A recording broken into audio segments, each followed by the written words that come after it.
What's up, everybody? Welcome to Thinking CAAP. Heather Holloway with me, my fearless co-host at Holloway Media Services. What's going on? Such a thrill to be here. Such a thrill to be here. I love talking over you. I'm so sorry about that, but I'm so excited to get into this episode. Okay, back to you. We just like stepping on each other's feet. It's totally okay.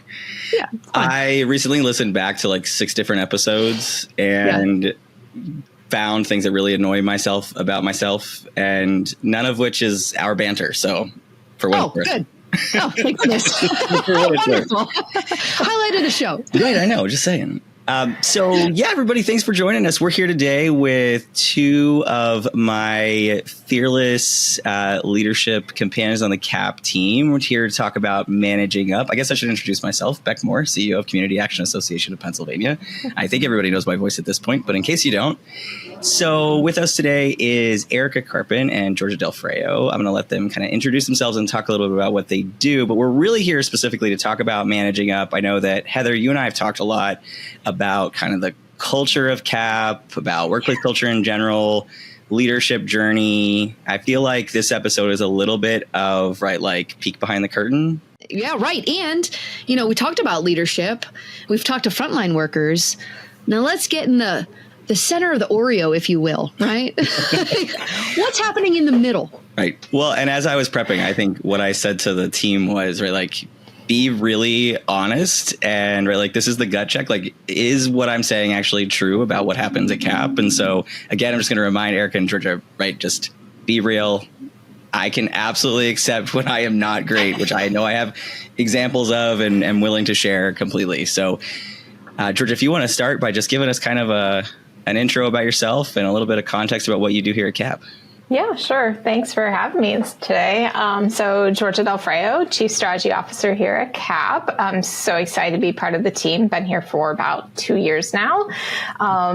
Been part of community action for almost 25 years, which is crazy to say, but came over from a local agency, and so excited that I made that jump. So my role here really is to assist with a lot of the programming side of things and helping to make that connection to the local agencies as well, and to bring that knowledge from having that experience at the local agencies to the association, and to just help expand the programming that we're already doing. Yeah, she came over to the CAAP side, as I like to say. Yeah. Jordan, are you a translator? Is that what you speak 2 languages? You speak CAAP and you speak agency? I do, yes. Yeah, that's a good way to put it. Well, and I think both Erika and Georgia are good examples of one of the things that I talk about in terms of creating team, is that I knew in order to be successful as an association, we needed somebody with more context than what our existing team had, right? We needed somebody who had, I hate this phrase, but I don't know what else to say it, boots on the ground perspective about, the day in and day out.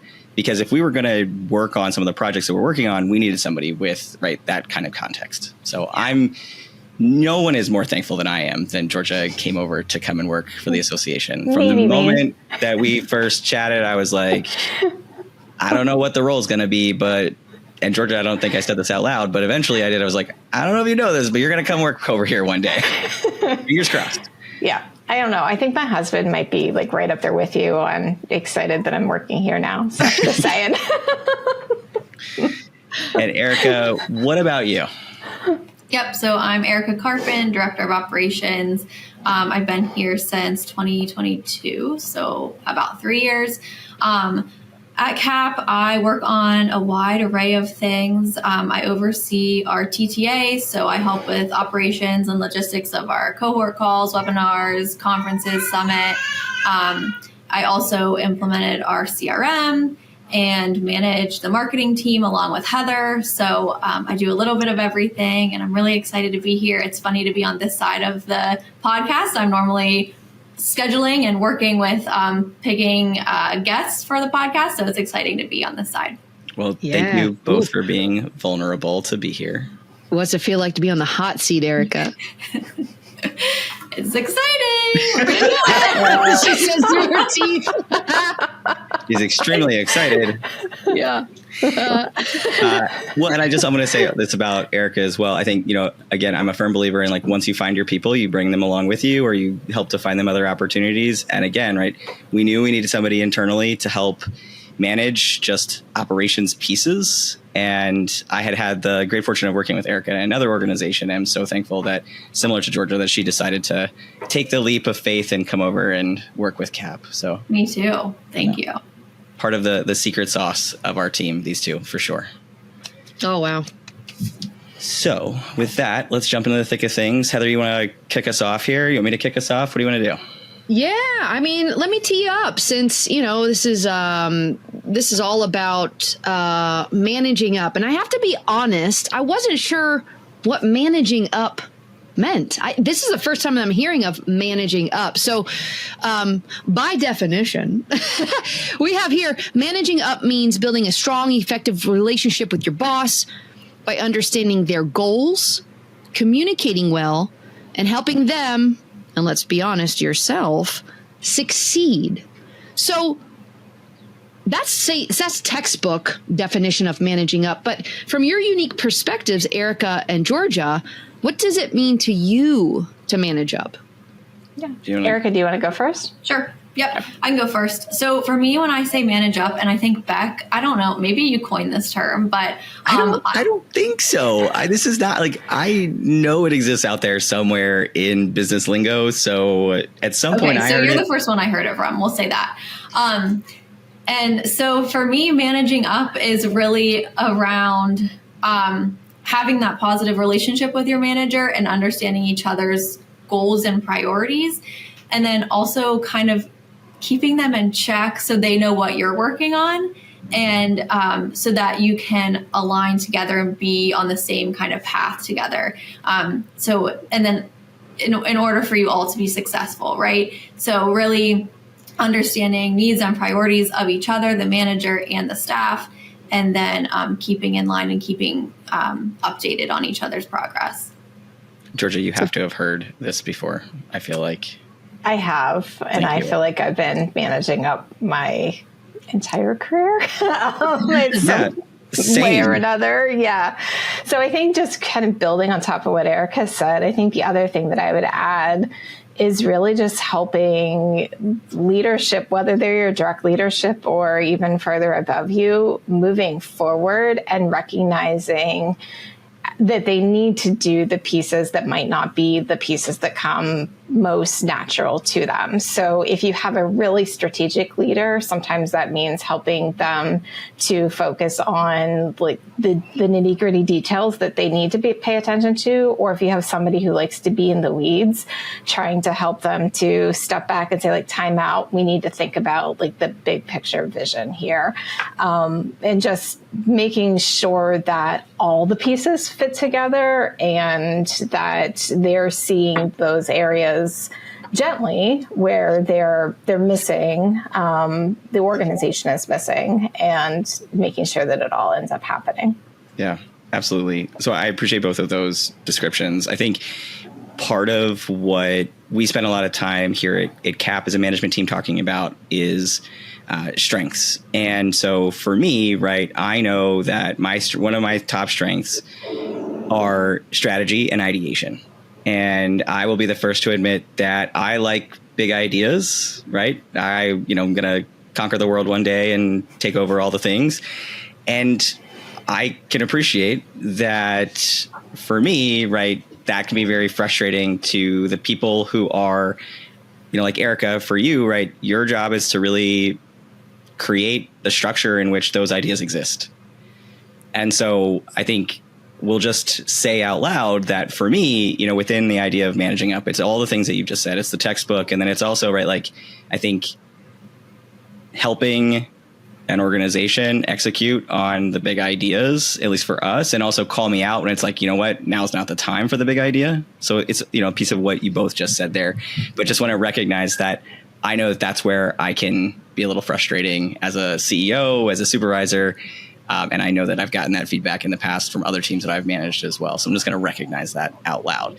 So the follow-up question for both of you is, what are some kind of concrete examples that you can point to that was a moment that you managed up and worked well. So it could be here at CAAP, could be another organization, right? But a moment where you're like, here's a moment that I know it was sort of a perfect storm of the good pieces of relationships with a manager or a director or a supervisor. Georgia, you've been doing this for 25 years. Tell us a story about your managing up. Yeah. Somebody that managed up to you as well. I think that's absolutely also a really great example. Yeah. So I think that one might be the easiest for me to answer without calling anybody out on the carpet. Can change the names to protect the innocent. Right. I mean, we've only worked so many places though. So, right, that's the problem. Don't Google us. Don't Google us. Yeah, 2 big girl jobs. It's not that hard to figure out. So I think that for me, the biggest pieces have been recognizing when I need to let go and delegate. And that's a skill that I struggle with greatly and have since I became a manager. So when I first became a manager, I was the youngest person on the entire leadership team at the organization that I came from. So of about 10, 12 people, was always the youngest person of the group and felt like I had to prove myself because of age also. And so hated to ask for that assistance from anybody. And so it really took my administrative assistant primarily, but then some of my other colleagues from that leadership team, like flat out saying like, hey, you need to let us do X, Y, Z. It might not be on our job description right now, but you're going to kill yourself trying to do all these things, and we're here to help. And so those moments of them saying, like, listen to us, we're here, really helped me to grow that skill some. I'm still not perfect at it by any means. I have a long way to go, but it definitely was a learning thing for me that I didn't need to do it all in order to be seen as the leader, that they were willing to jump in and help. Yeah. Well, and I think that's part of one of the biggest challenges that we talk about at CAAP is in delegation of responsibilities and how we try to push administrative tasks to folks that's their primary responsibility, right? Because we're a relatively small team, and having supervised teams of, as few as I think 4 people to as many as, over 100 direct and indirect reports, I think it makes or breaks your ability as a leader. And for some context, remind us, and I'm not asking for your ages to be clear, but just for our listeners, right? How long have you been a manager in some capacity, or roughly what age did you become a manager? Because I know for me, and we talk about this a lot when we talk about training for new managers, is that we don't become managers because we're good managers. We become managers because we're rock stars at our jobs, and we find ourselves with promotions, which ends up leading us to a place where we're managing people. And so I know that there's a little bit of a difference for both of you in terms of your amount of time that you've been managing folks.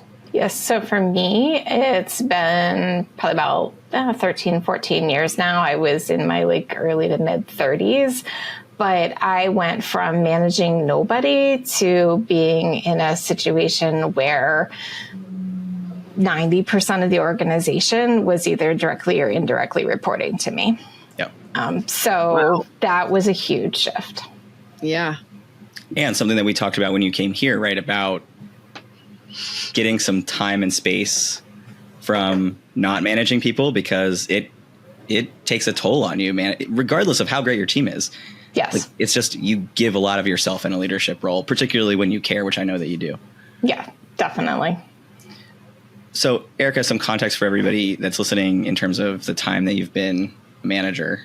I've been a manager for around 6 to 8 months-ish. We'll see. Yeah, not very long. Which is part of the reason that I think the both of you are really great guests for this context, because you're both managing at this point, different time frames of managing, but also, right, you've had to manage up to people that you've worked with for a long time, because you've all worked for people for a long time as well. So, Erika, do you have an example in particular that you want to kind of call out in a moment that's worked really well? I would say planning the conference and the summit is a good example. Beck, like he said, has these big, grand ideas for all of these events, and I'm happy to execute on those. But we do have to get into the nitty gritty occasionally and get into those details. And so consistently like following up with him and making him sit down and look at those details so that we can make sure they are our T's are crossed, I's are dotted. So that has been something that's really, I think, helped our working relationship in a way that has been beneficial for both of us. Yeah. Yeah. Well, I think, Heather, you and I recently recorded an episode that we talked about just how backed up my email was and how, I was working a ridiculous number of hours and just couldn't get out of my own way. And I think I said to you in that recording something to the effect of, right now that I've sort of given myself back some time, I find myself being far more responsive than I've been in almost 3 years, frankly. Yeah, it's called capacity. Yeah. Yeah, it's called capacity. You can't pour from an empty cup. Right. You can't operate from a full email box. Right. So right. What's beautiful about this conversation is, okay, I'm an entrepreneur and I have a team of, we're a team of 6 now. So it was me in the beginning, now to a team of 6. The whole delegation thing, that's real. Yeah. Not just in a management position, but also an entrepreneur. We're holding all these things. We got to do it all ourselves. Well, I might as well do it anyways. So that's a muscle that you must continue to flex. I've gotten way better at delegating today than I was, when I started my team. 5 years ago. 8 years in business, 5 years with my team. But I have a question. Managing up, right? Like we had the definition, but is that really just to step up? Are we just stepping up? What do you think? Yes, no, is step up? I think it comes down to, and actually I'm going to be quiet for a second. I'm going to say, Georgia and Erika, you answer that question and I'll give my perspective. I think it's stepping up with purpose and with clarity of knowing how to properly communicate with your manager or whoever is above you that you're working with in a way that is going to resonate with them. So knowing their communication styles, knowing what their goals are so that you can connect to them. And so when you do those things, you help to make it more meaningful to them. And it doesn't seem like nagging. It's more of this is just something we need to do to move forward. Let's talk through it, as opposed to did you remember to do this? Did you do this yet? Have you done this? Like that's that type of thing. Yeah. Okay. Yeah, I would also add like bringing solutions instead of just presenting the problem. So here's our problem, here's our challenge, but here are a few solutions that I've thought of can be helpful too. Yeah. Yeah. And I think the other thing is that, we talk a lot in management about as we learn and we hone our skills and we learn about different communication styles, right? And we're taught, if you're lucky enough to go to management and leadership training, you're taught about changing your style of communication as a manager to meet your employees' needs. And yes, absolutely. But workplace culture, creates an environment where everybody provides for the culture of the organization. It's not just about what I do, but not what I do. It's about what we all do. And right, there has to be a middle ground. We have to meet each other in the middle.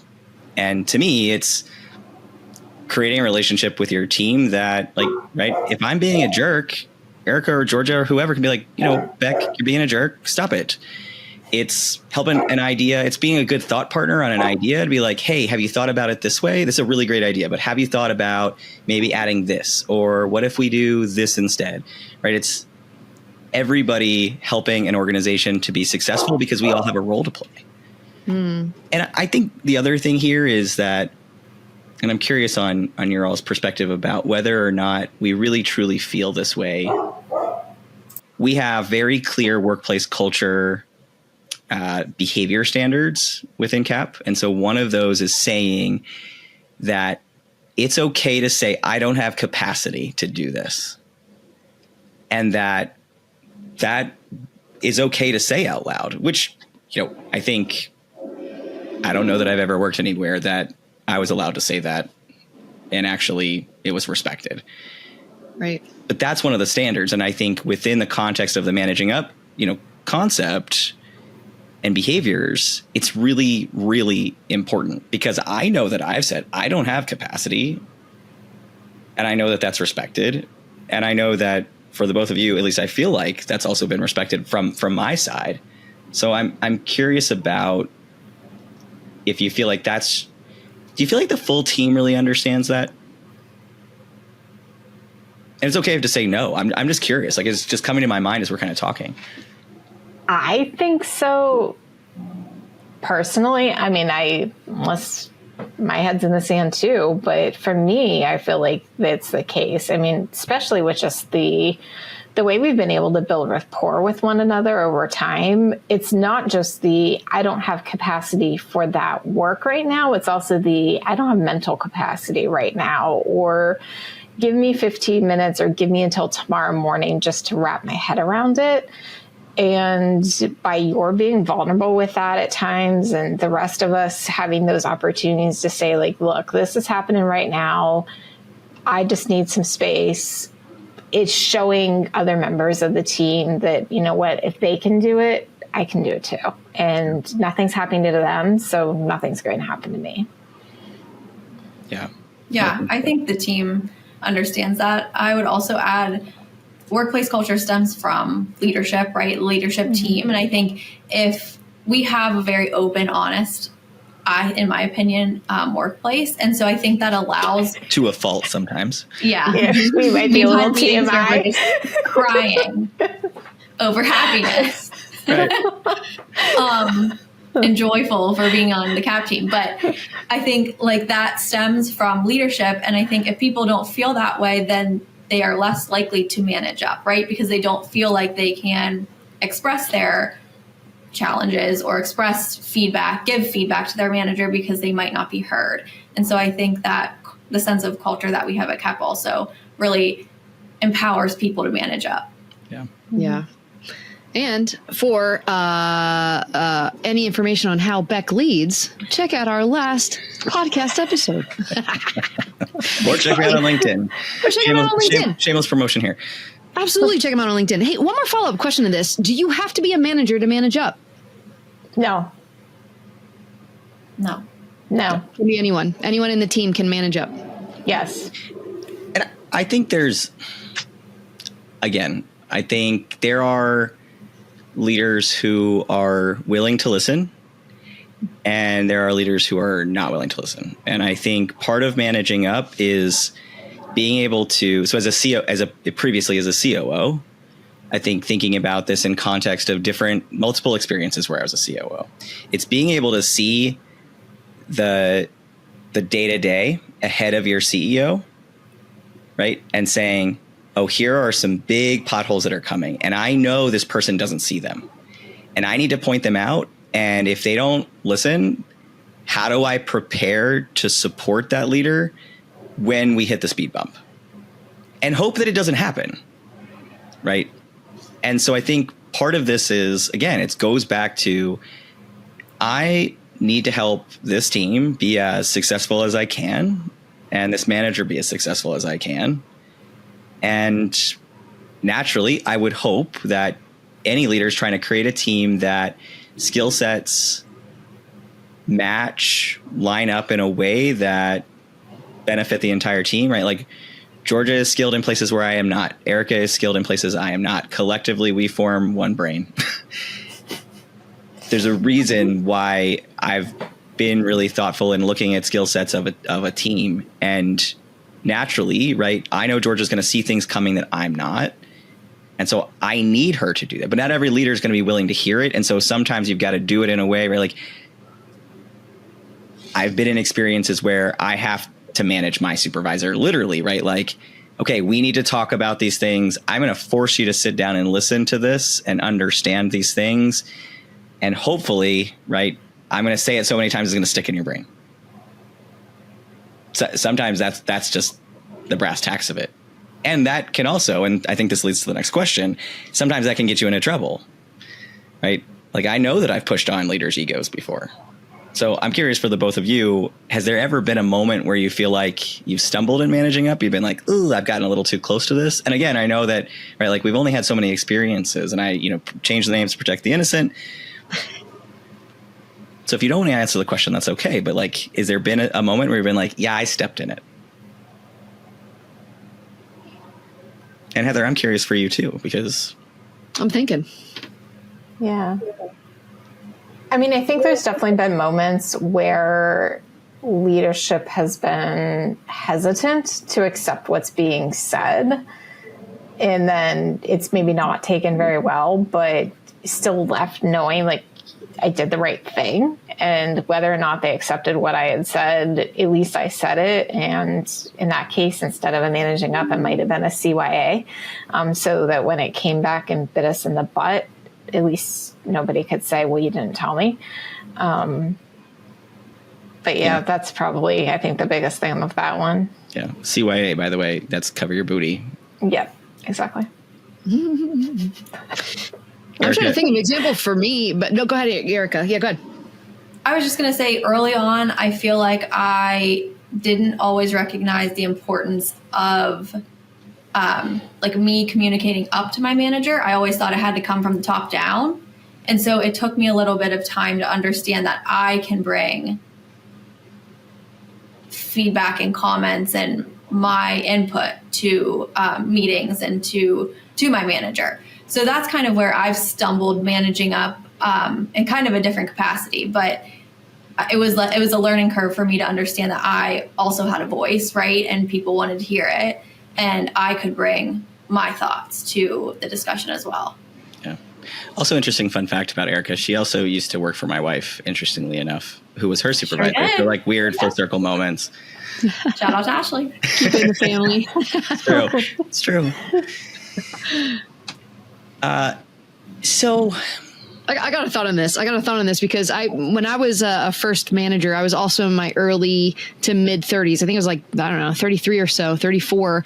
And I had a team of like 4 or 5. So I didn't know what the heck I was doing. I was like, let's all be friends and we got to get stuff done. But I think that's sort of my management style. And I'm sure I stepped in it plenty of times.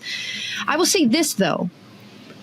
At my team at Holloway Media Services, being such a small team, just like CAAP, we and we mentioned it in this conversation already. We talked about skill sets and communication styles. Now, up until recently, we didn't know we know what our skill sets are, but we didn't know our communication styles. So we've gone through the DISC profiles. We've done AccuMax. And we've gotten all of this information on how we learn, how we work, neural pathways in our brain. I mean, we've gone deep. Now I have language and I understand how Jackie, Amy, Joe works because I have that language. And that language builds confidence. So I'm wondering if at CAAP, have you taken any of those assessments? And then do you use that to like train your managing up? Yeah, I think the gap here is that we don't necessarily, I think, fully. I think we do and we don't. Like, I don't think there's any formal training through this perspective. I think we sort of do it in a way that's aligned. I don't know, Georgia and Erika, if you want to talk a little bit about this and some context for what we do and how we do it. Yeah. So when a new employee is onboarded to CAAP, they take the Strength Finder. And so they go through that and then they meet with a consultant who kind of walks them through their results. And then we get a new team map to see how we all kind of line up against each other. And then we typically do a team meeting to onboard that new staff and talk about how we all relate, or where our strengths are, where our weaknesses are, and all those things. And then, I think that's Georgia. Sorry. Yeah, no, that's, exactly what we do here. I think the other thing for me is when I was in grad school, we did perceptive communications. And so I was trained in that assessment. And it's really, that one's unique because not only is it how you like to be communicated with, both receiving and how you think you're sharing information, but it's also others rating how they see that you are sharing information. And it's interesting when you see people where there's a disconnect there, and whether or not they're willing to accept that knowledge once they get it, and how they respond to it really can do wonders with their relationships with their teams. And I've seen that work really, really well with teams. And then I've seen it cause just a complete wall being built when there's been individuals who have had that happen, where they felt that they were sharing information one way, their team said, and no, like they were ranked here, the team said you're way over here, and they were not willing to accept that. And everybody else was wrong. So thankfully we don't have that, here at CAAP, but I think it is something helpful to think about that too. And Georgia's really good at that. I mean, it's one of the things that I know that when we've had to have difficult conversations, not with our team necessarily, but like with partners or, a difficult situation that we're kind of trying to work through, it's something that she's always able to provide really amazing context for. I think, within the training piece for our team and managers with strength finders, and we've done DISC too, sort of not the full deep dive in DISC, but we've done sort of a surface level dive into DISC. Yeah. I think it's some really interesting examples of what has helped some team members thrive. I'm not going to share any names, but we have one particular team member who context is one of their strengths. And so in the vibe of sort of context, it's basically like, you have to be able to provide detail about why something is relevant. You have to understand, you have to help that person understand about the detail of why this project links here, or if I give you a task of doing something, I need some details as to why that task matters and how it weaves into the greater good. And in one particular, situation, we had a team member who was really thriving with one manager and maybe not thriving with another manager. And what was missing there was context. And once, in Georgia, as the manager of this person, as they've provided context, you see that person just continuing to really emerge and do amazing work and thrive and do just great things. And so I think that particular example really shows, how understanding somebody's strengths, and once you harness that thing, they flourish. Yeah. Well, and I think the other thing too is matching people who don't have the same strengths, and the diversity of strengths that we have on our team, I think is what really makes us so great at everything that we do. And I mean, even if you look at Mel and I as working together, we joke that, what you said earlier about the three of us, the two of us could make a whole person, because when you look at our strengths, we're exact opposites, where she has everything high, I'm low, and vice versa. Yep. And so, but together we can come up with some pretty cool stuff. Yeah. Well, and Mel's another good example, I think, of somebody who, she has high woo. So if you Google about strength finders and you learn about woo, it's basically the person who's the hype person, everything is great. Everything is wonderful. Everything is awesome. And they're going to make sure to help shout it from the rooftops. And for the team, it was interesting. I think I said to Erika and Georgia at one point, I was trying to share all this great news, and it's just womp womp, sad trombone. Nobody's excited. We need some woo on this team. I don't have enough woo in my strength. I don't know where it is in my order, but we need somebody with some woo. And then when Mel came on the team, you're oh, she's got all the woo for the whole team. Yes. So there it is. Mel's the one who's excited and happy about all the things. So it's interesting to see also how sometimes those strengths are so absolutely evident, and then other times they're just lurking behind the surface. But I think I use the example, I think similar to this is when I plan a vacation, I create a spreadsheet and I detail how long it's going to take to get here to here. And we could not go there, but I want to know, do they have food or don't they have food? Because I don't want to be spending time Googling sitting in the car when we're trying to decide what's to do next. Now, in work life, I am not the most detail oriented person. Interesting. So I think it's also you have to understand the pieces of your team in terms of how that particular strength is going to show up in the workplace. And sometimes you think it's going to be really evident, and then other times it's not. There are certain things I'm ridiculously detail oriented about at work, but it's nothing that anybody would necessarily guess it's about. So So let's shift a little bit. I want to ask a couple more questions before we get too far along here. So when you think about, Georgia, I think this question is really specifically for you. How do you think that, what are some tactics in terms of getting your team or team members to better understand their manager's priorities, communication style, and goals? Like, are there some tactical things that you would point to? Because maybe not every agency can afford a DISC or a Strengths or an AccuMax. So how do we do it if we can't do that, right? Yeah. Right, exactly. I mean, I think the most obvious one would be ask if you're comfortable doing that, and just flat out ask, how do you want to get information? What do you want us to focus on? But more than that, I think is paying attention. So when you're having conversations with them, what are the things that you're doing where they're grabbing onto what you're saying and they're nodding along and they're saying, yep, okay, and they're agreeing with you and you're moving forward with that conversation, versus what are the things that you're doing where you're losing them. You can tell eyes are rolling, their thoughts are drifting. If you have somebody who's a very direct communicator and you start with the, hey, how's it going? How's the family? You're going to lose them before you even start the conversation. So just paying attention to those types of things and trying different things out until you find the ones that work, and then going into those conversations prepared for those types. So it might not be the way you like to communicate, but you know how they want to receive that communication. I think that's the important thing.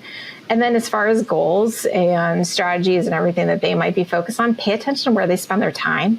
I think that's a huge thing. If they're spending all of their time in a certain area, that's probably a really big goal for them. And that should be an area where you could focus and support too. Yeah. Yeah. I mean, I think naturally we lean into things that we really like typically. Yeah. Mm-hmm. And for me, I procrastinate on the things I don't like to do. Same. I think it's natural. Right. That's human nature. Right. Yeah. Absolutely. And so I think that's a really good, tip. I want to back up for a minute and go back to kind of the culture of the organization if we can, Heather, and I visit another question, because I think a lot of times in human services work, I know when I do trainings on workplace culture, I'll get this question about, right, we have folks who either are not willing to move to a virtual environment in any way, shape, or form because of the fear of how are we going to keep the team connected. And then you have other folks who have started to try to play around with different work styles and environments in which employees work, and they're trying to figure out how to maintain strong workplace culture in a virtual environment. And so for Georgia and Erika, and for you, Heather, because your team also operates in a virtual environment, what are some things that I think have become really crystallized and important for how to continue to form that sense of team? And for us at CAAP, I think, we see each other maybe as a collective twice a year. At best, we might see each other, individually 3 times a year, but we really just, generally we operate within a little box, a little plastic box that we see each other a lot on the day to day, but physically in person. And so that shocks people, I think, a lot of times. And when they see us physically, right, in a space together, about how well we function. So what are the things that you feel like are really important within this framework of both managing your team and managing up that have created that environment for us? I can go first. I feel like for me, at CAAP, Georgia mentioned not kind of if someone is a direct communicator to jump right into the work. But I think at CAAP, we've kind of created a culture where when we have meetings, we start out with a little bit of some personal conversation. What'd you do over the weekend? How's your pet? Whatever the questions are, to kind of just understand each other outside of work and what we like to do and where we spend our time. So I think that really helps us as a team.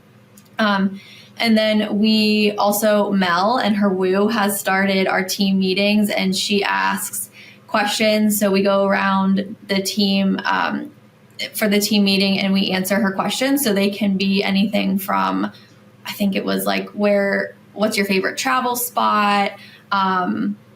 I don't know, remind me of a few if y'all think of any, but just fun questions that she thinks of and adds to our team meeting. And then we also talk about a little bit about our work and our goals for the week or whatever that looks like. So I think that has really helped also to create that sense of connection across the team. And that also creates like sidebar conversations in the chat and just funny memes going and all the things. So I think that's been really helpful just to create that sense of community and connection. There was one team meeting in particular. I had not turned off my notifications. I was out that day and I kept getting a notification on my phone from Teams. And I'm like, what is happening in this team meeting? Like, I'm getting messages about people crying and like it was tears of, I think appreciation and acknowledgement of some sadness that was happening on the team. And it was just like all the emotions in this chat. And I think I messaged Erika or Georgia, like, what? Is everybody okay? Like, I don't know what is going on, but I think I'm concerned. I'm not sure if I should be concerned, but it feels like you're literally sitting in a room with each other. I mean, I think it's changed. It was like 9 a.m. and I was crying on a team meeting on a Monday morning. I think everybody was. And we had one team member that was their first meeting. And we were like, yeah, this is not normally how we start out, but it worked.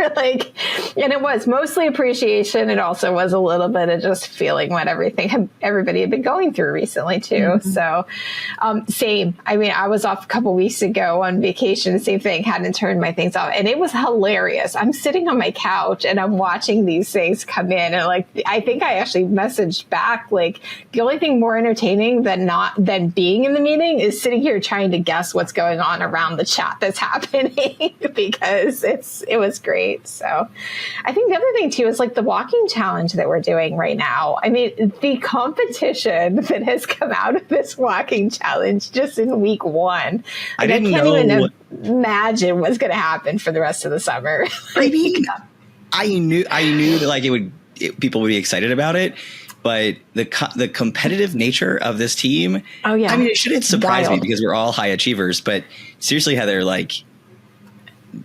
I've got somebody who's telling me I will not be in last, right? And I see this particular person, Matt, who won last week's challenge, that, he's got 22,000 steps at the end of the day. And I'm just walking around my bedroom until 11 o'clock at night because I will not let him win today. And I'm just like, all right, get it. Yeah. I'm happy with my, 5,500 today. Yeah, we have multiple people with 20,000 plus steps a day. What? I'm like, how does this happen? Here's me trying to get to my 5,000 and I rode the grass. What's going on here? Yeah. So they all had a Hershey Park or something. I mean, where are they getting these steps in? I mean, yes, that's my weekend. That's what I was doing to try to get my steps in because we've got season passes. But so for some context for our listeners, we launched a step challenge. So anybody who didn't have a fitness tracker, we, offered to buy them an inexpensive fitness tracker. And then Jen put together, my executive assistant, shout out to Jen, who is unsung hero of CAAP always. I don't know what I did before her.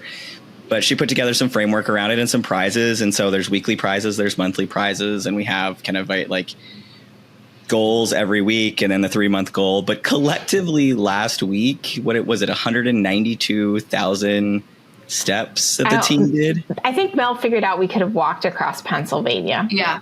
Yep. As a team. That's how many steps as a team. And there's only 14 of us, right? So that's bananas. But yeah, it has sparked the competitive nature of this team like no other.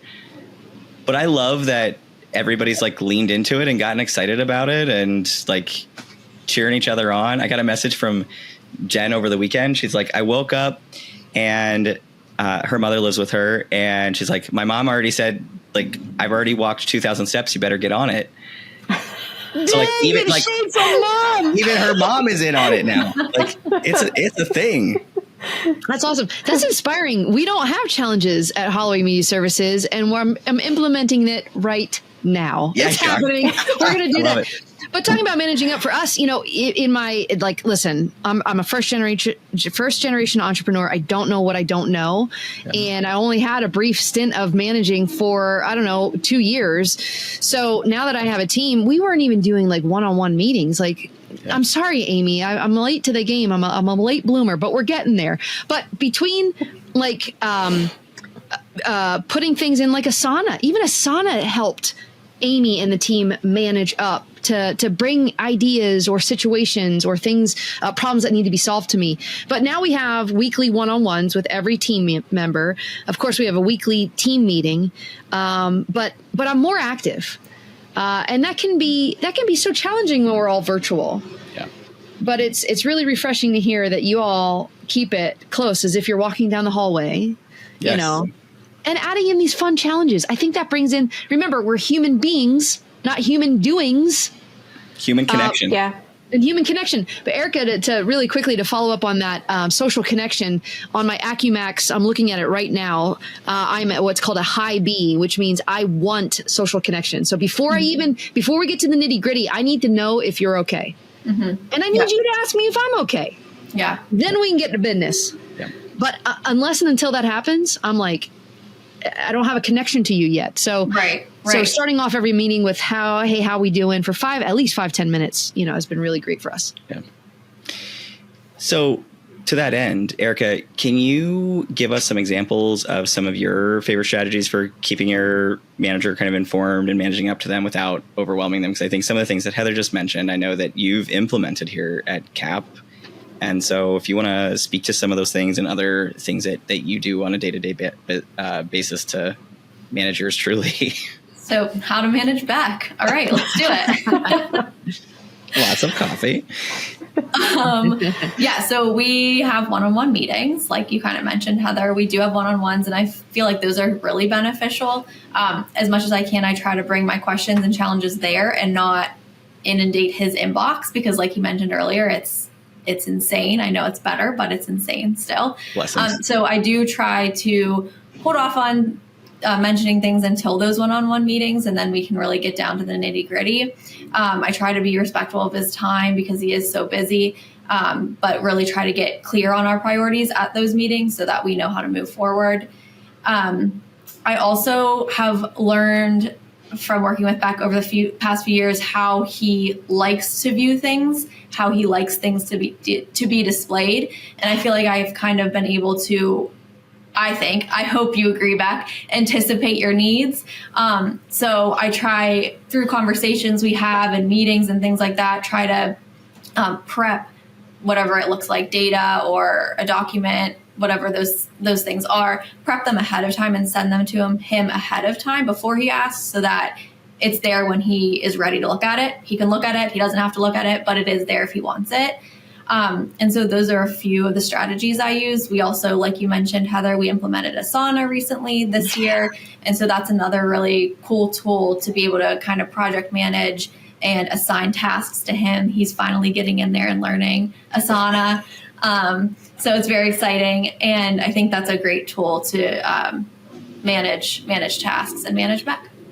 Yeah, I mean, I think, yes, a million times over. I mean, I am someone that admittedly, and Erika, yes, you do this markedly well. You can tell me, like, we're talking about conference this morning. Like, we had our one-on-one this morning, and I was like, you know, she's like, we're going to talk about conference and kind of the schedule. And I'm like, before the words are even out of my mouth, she's like, and here's the link for the schedule to see it. Because if you tell me what the schedule, I literally cannot visualize. My brain does not work that way. I'm not going to pay attention. If you just rattle off all the things, I'm not going to pay attention. It's not because of you. It's just because it's the way my brain functions. And if I took my ADHD medicine, maybe I can visualize it a little bit better. But like, if I don't see it, it's just not going to click. And sometimes, admittedly, like, I need to stare at it for a while. But Erika will like drop a couple things in my inbox, like she said. And that, if I have time, I do. And if I don't, I don't. And that is so freaking appreciated. So appreciated. You're the real MVP, Erika, real MVP. Oh, I don't know about that, but I've learned a lot about working with Beck in the last few years. So, but that's the thing, becoming aware. Yeah. And that, I mean, you can become aware of things and not do it. You're becoming aware of it and you're taking aligned action. So, and that's what makes CAAP and you guys just such a magical team. I just adore seeing you in person at, you know, the 2 live events, just seeing the camaraderie. You really care. And it's just beautiful to see. So you got a good thing going on there.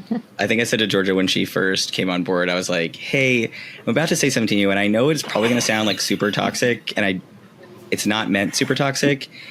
it's meant from a true place of caring, but can you please text me when you get home because I'm going to worry about you. And so like, I genuinely care. I'm going to have an anxiety attack it takes you a very long time to get from Harrisburg to Erie. So if you could just do me a favor and text me so that I, can sleep tonight, I'd appreciate it. And so sometimes they text now and I don't even have to ask. And then other times they don't. And I just am hopeful that they're okay. I was going to say, I try to wait till the morning until I text them. That's in panic mode. Yeah, try to remember. Everyone alive. I just need to know you're alive. Yeah. Oh. Yeah. And sometimes it's not even when we're traveling for work. Like when he knows we're traveling for vacation and stuff too. It's like, well, just let me know when you get there, please. I mean, look, my work family is my family. I mean, I think I'm sure, y'all can appreciate this, but for a long time, my work people were my chosen family, right? Like I spent so much time with work people, and it's just, I spend more time with you all than I do the majority of my family. So if something happens to one of you, I feel responsible for you. I know I'm not, but I feel responsible for you. I say this all the time when I do workplace culture discussion. We don't have to invite each other to every birthday party. We don't have to invite each other to our family reunions. That would be weird. But right, I think natural human connection is important. Recognizing, right, us as humans, Heather, right? I think it's all part of, I just think it's all part of all of it. It's At the end of community. the day, what else is there, right? Right. Other than connection. Yeah. Right. We're floating on this burning rock in the middle of nowhere. So we might as well do it together and have some fun. So it's great that you can come together, service your agencies who's serving the great state of Pennsylvania, and have joy doing it. Yes. We must find the joy doing it. And I do see a lot of joy within your virtual walls and within the team. So I think we have time for probably 2 more questions. And so I think, let me think about this for just a second here. God, I hope you have them because I'm all out. No, I got a couple here in the pipeline. What I think. So let's get a little deep here. Has there been a time here at CAAP to even I got to call Beck out about something, or I got to call another supervisor out about something that you've been I don't necessarily know how to approach this, and so this is the approach that you took. And what kind of when you do have to do that, what are some of the steps that it takes in your mind to think through how you're going to have that conversation? And I think we've been blessed to not necessarily have too many of those moments.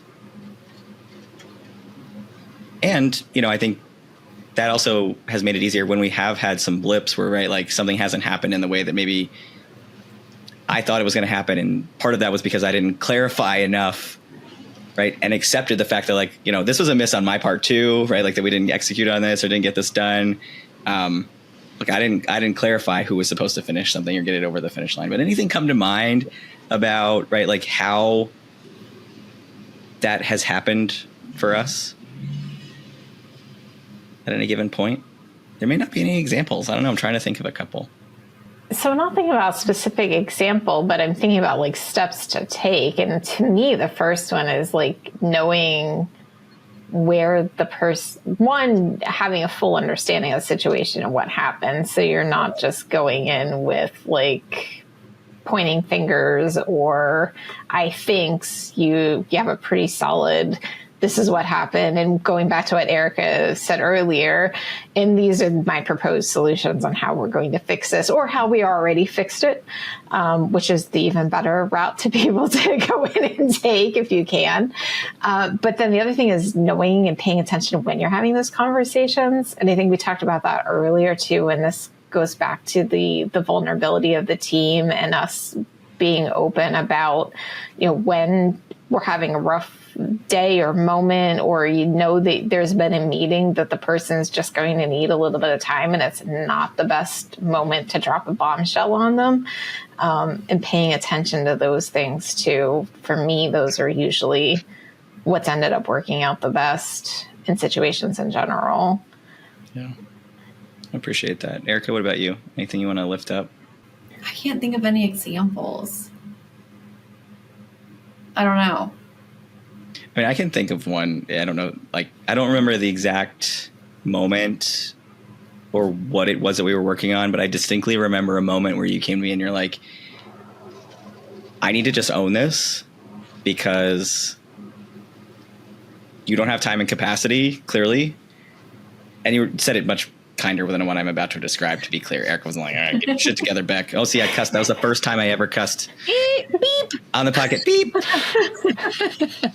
But you were like, look, like, we have to do this. And the only way that that's going to get done is if we push you out of the way. Right. And we'll focus on it. We're going to consult you. But ultimately, right, like that was sort of right. Like what part? I think it was something conference planning or summit planning. It was an event specific plan. Yeah. Mm-hmm. And you're like, let us just do this. You don't need to be involved. It's like, yeah, all right, that's fine. Yeah. And you trust us. And I feel like we have that relationship where it goes back and forth, you know, we trust each other and yeah. So I think my last question is anything that either one of you has sort of changed in your leadership style because of feedback that you've received from someone on your team really managing up effectively? Anything in particular that you want to call out? For me, I would say, again, I've only been really managing for a few months, but the importance of those regular check-ins, I guess early on, I kind of assumed that staff would speak up when they had issues or concerns.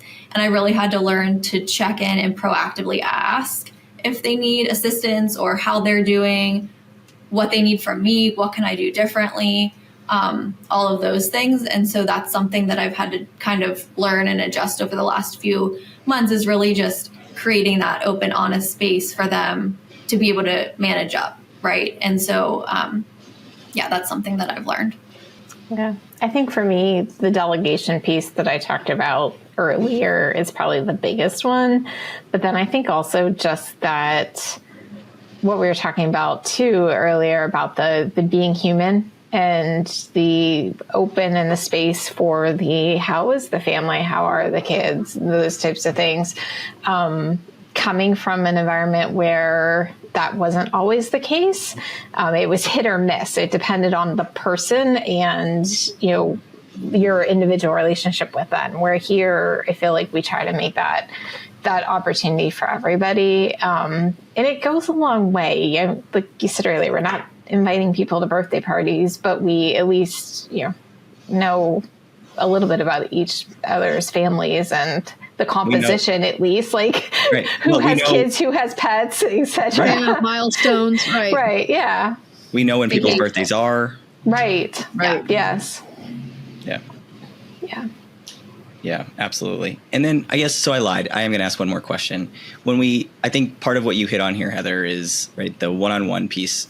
More often than not, when I do trainings on this topic, I think one of the things that I see pretty often is that one-on-ones are just not the norm, particularly in human services. And if you are the norm in this, kudos to you, because I think more often than not, that's just not the case. I think just because so often in our world, we see managers also still seeing clients. And so the time and capacity, they feel like it's not there. And so when we think about creating this environment where people can effectively manage up, and we create a space and ego is checked at the door, where managers understand, like if Erika comes to me and says Beck, I need you to get out of the way from the success of this, that's not a knock on my ego, right? It's just, no, I'm busy and she's trying to help me be more effective. And so how do we think that for those out there listening who are managers, and or for people who aren't managers yet, but are trying to manage up, how do we create environments where there can be some fixes in place? Is there anything in particular that's sort of the last thoughts, huggy heart of the matter, if you will, but anything in particular about starting to create that environment? What's a first step? Anything else you want to mention? Do you have an open door policy? Is it when you meet a new teammate, it's like, hey, If you're having issues, come at me. Like Erika, being a new manager, right? 6 to 8 months. What are you saying to your teammates? Like, hey, if you have something, come to me. Yeah, I've tried to say if they have questions, concerns, if I'm doing something a way that doesn't make sense to them, like we don't all operate the same, like we've talked about. And so if I'm managing a project in a way that doesn't make sense for their brain, we can rearrange, we can rework it. Again, back to Asana, we set up all of those projects and teams in Asana, but if that's not working for someone, let me know and we can readjust, right? We're always learning and always realigning. And so I think just having that open, honest communication ahead of time is important. Yeah. I think for me, it is that open door, but then also being honest when the door needs to close temporarily. Because let's face it, we all need time to get work done. And the way my brain works, it needs to be uninterrupted time if I'm going to do anything that's any sort of a deep dive. And so blocking that time on my calendar or saying like, hey, today I've got this block. I really need time to focus on X. Can you make a list of all the questions and connect with me after, this time or tomorrow morning or whatever. So just that I think is huge, is putting those parameters around it so that, open door is huge, but at the same time, sometimes you do have to close it, and letting them know why, that it's not you're trying to push them out specifically. It's just you need to get your own stuff done. Yeah. Yeah, I think that's really fair. I mean, I think people can react to that sometimes, and it's not personal. It's not that I don't want to talk to you. It's just right. To the point earlier, I don't have capacity. I have to get this accomplished. Right. Yeah. Yeah. 2 questions I ask my teammates is, how can I help you today when we're in our one-on-ones, or, what's one thing I can do to make your life better? And those questions usually, but they come ready too, because they know I'm going to ask that. How can I help you? What are we working on? So, language plays a big part in this. Yeah. So, learning how to ask really great questions, and go ahead, Beck. No, I was just going to say, I think the other thing here is right, like to that point that Georgia made, is that, one of the things that at one point we got into the kind of danger zone. It was right around the beginning when I first joined CAAP. So Georgia, I don't think you were here yet, but we had just implemented Teams. So right, the prior to Teams, we didn't have a platform to communicate with each other outside of email. And so implementing Teams tried to help create an infrastructure point where people just ask a casual question. We don't have desk phones, right? I don't want to call somebody's cell phone. I don't want to text them, right? Not everybody sits with their cell phone on their desk. And so that infrastructure point was important to creating a starting block to operate from. And so, but it got to this point, right, where it was overwhelming and stopping work. It was like Teams overload. Mm-hmm. And so we had to implement, right, like it was like no Teams Tuesday or no Teams Thursday. It was like a week of no Teams. Like we had to take a vacation from Teams. I think it was no Teams November. Yeah, no Teams November. That's exactly what it was. And it was like, for this month, you may not use Teams. If you have something that you need done, you have to communicate it in an email, because tasks were getting lost. And it was, and I've said, to the team now, right? Like if you have something you need me to accomplish, it needs to be in an email. If you have a thought about something, if you want to ask me a quick question, Teams is fine. But if you need me to accomplish a task and you put it in Teams, I will absolutely lose it. That is just me being honest. So I think for the fix it piece, like if you find yourself that you're operating within, we all operated within so many different systems, like, right, Heather, with your team, we use Slack. With our own team, we use Teams. Now we also use Asana. If there's another platform, right, that's out there, like at one point, I think I managed a team that had just gone virtual, and we had Skype, we had WebEx, we had email, we had something else we were using. And I was just like, everything at once would ring. And I'm like, and ping and bing. And I'm like, I am so overwhelmed. So sometimes you also have to like put closer parameters around the communication methodology for your team to succeed. And not everybody can handle all of the things at once. Right. That's just too much. Any last thoughts anybody has? Anything else that's sort of like running around in your brain that you want to make sure to share around this topic? Erika, I'm going to go to you first. Anything in particular? I don't think so. I think we covered it. Georgia, anything from you? I don't know. I think we really did cover we covered a lot today. We went on a journey. We went a whole circle, I feel like. That's true. Heather, any last thoughts? Oh my gosh. I just think y'all are beautiful. And I love your team and your dynamics. And Holloway Media Services, go stretch because the step challenge is coming. If anybody wants to see our step challenge, feel free to reach out. As a reminder to our listeners, right, if you're an agency that is a CAAP member, you get the benefit of one free training every year where we come to you, or we can do a virtual session to talk about these kinds of topics, about management, about leadership, coaching for your teams, and particularly if you have new managers. And or if you have a problem and you need a solution, come to us. We're happy to talk about those needs. Or if you're just a nonprofit that's listening, you're like, hey, we could benefit from this, reach out. We're always happy to help and connect you to some of our experts or our internal experts. So thanks everybody for joining, and look forward to talking to you the next time on the Thinking CAAP. CAAP out. Till next time. Bye. Bye. Bye. Thank you. Thank you for being a part of this episode of the Thinking CAAP. Check the show notes for resources and links to other episodes. And don't forget to subscribe and follow to be notified when new episodes are released. If you have any community action questions you'd like Beck or one of our local experts to answer in a future episode, please email your questions about community action to info@thecaap.org. Subject line, Thinking CAAP.